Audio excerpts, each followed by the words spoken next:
And you have a phenomenal story, and let's just dive into it because nursing outside the box, right?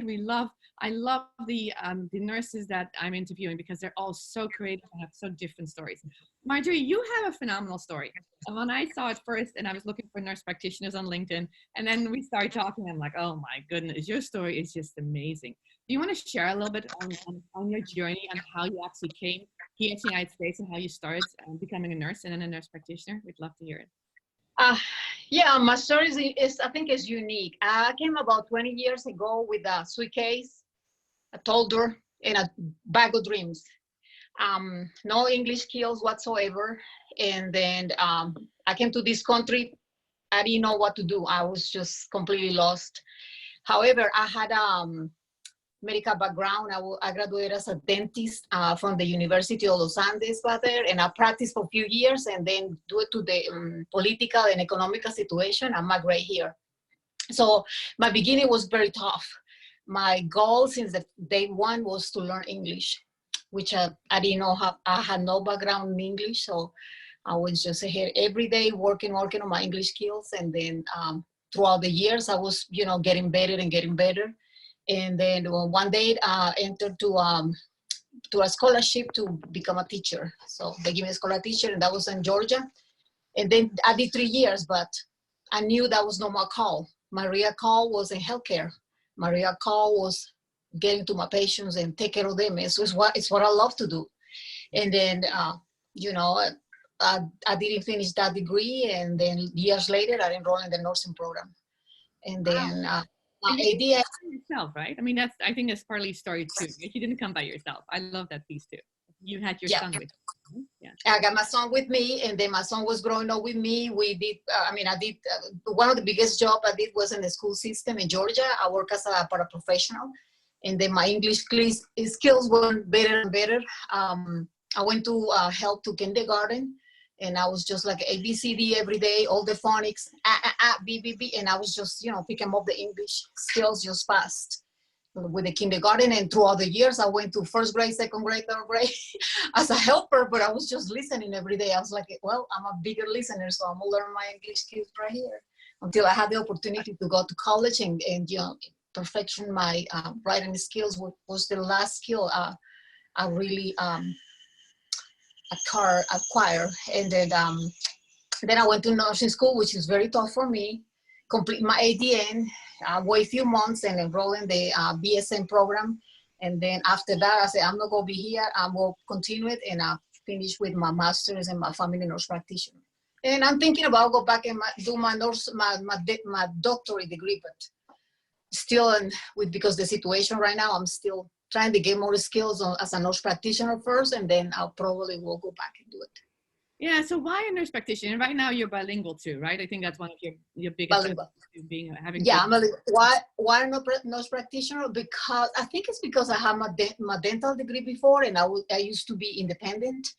I used to take my own decisions, do my own diagnosis, my own prescribing, and all that stuff. So as a nurse, I couldn't do that because you had to be, in the hospital and you had to follow, and I want my own independence.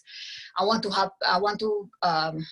have my own decisions and my own diagnosis and my own teaching to my patients and follow what I believe is the best for my patient, and not something pre-established for me or given to me. I still, I'm in Ohio, and I'm still subject to a doctor agreement. We have like a legal agreement with the doctors, but the doctor is never there. So I take my own decisions on my daily basis. So. Yeah, no, that's beautiful.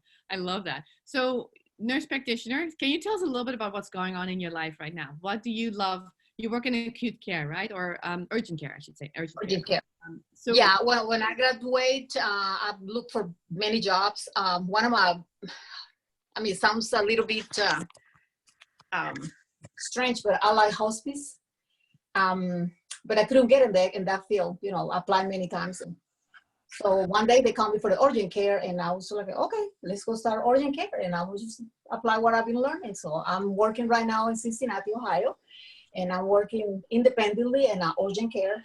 I have 12-hour shifts, and like I say, I take my own decision. I see my patients, I get diagnosis, treatment, education, everything on my own. I'm very independent.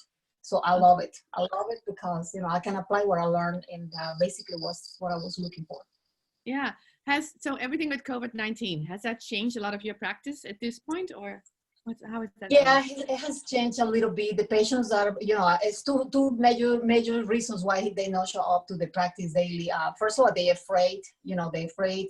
They have to comply with the social distancing in the quarantine and all that stuff. And then the other reason is economic.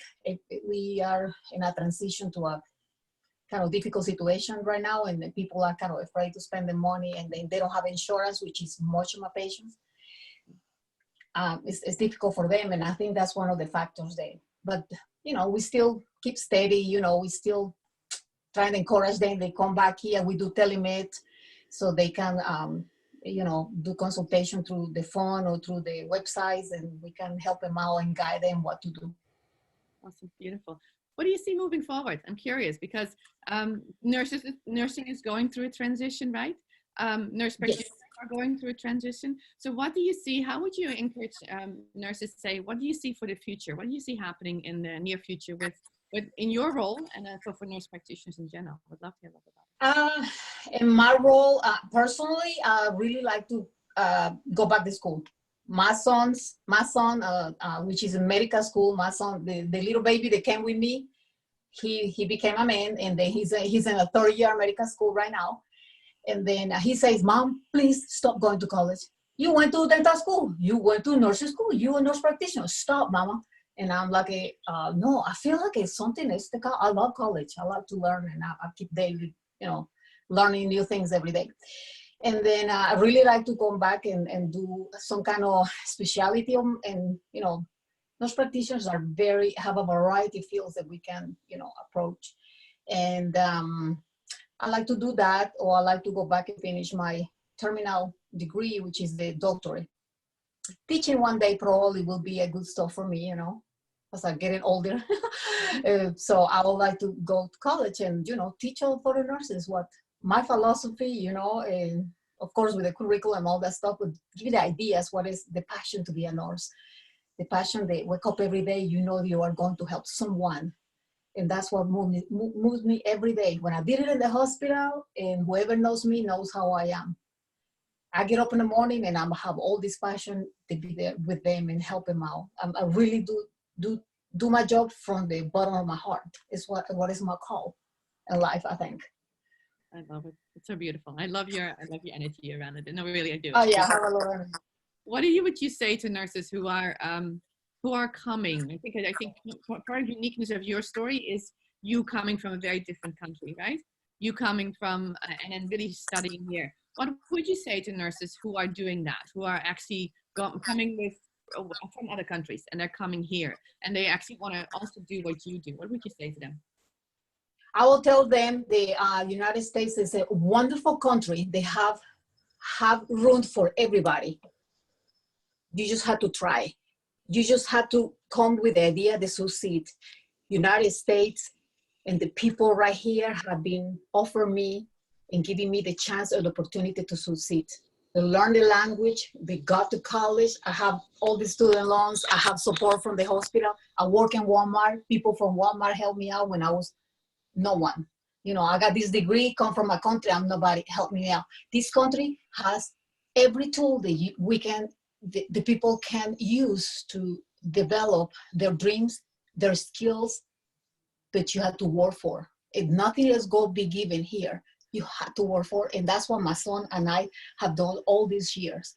And he's still going on. He will become a doctor next year, and then I'm very proud of him too.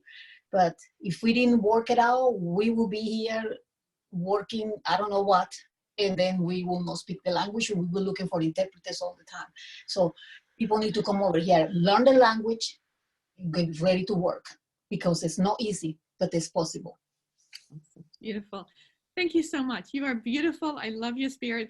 If nurses want to get in touch with you, and LinkedIn, I think is a good way to reach you, right? The LinkedIn profile that you have. Yeah. Oh yeah. Yeah. They can reach me on LinkedIn, and I'm on Facebook too. And anyone who asks me questions, I'm there to help them out. That's how I am. Thank you. Put that in there. Thanks so much again for coming on. You are an amazing woman. The inspiration to me, you really are. So yeah, it does require work. I love what you're doing. So thank you so much for coming on. Thank you. Thank you. Thank you. Bye. Bye bye.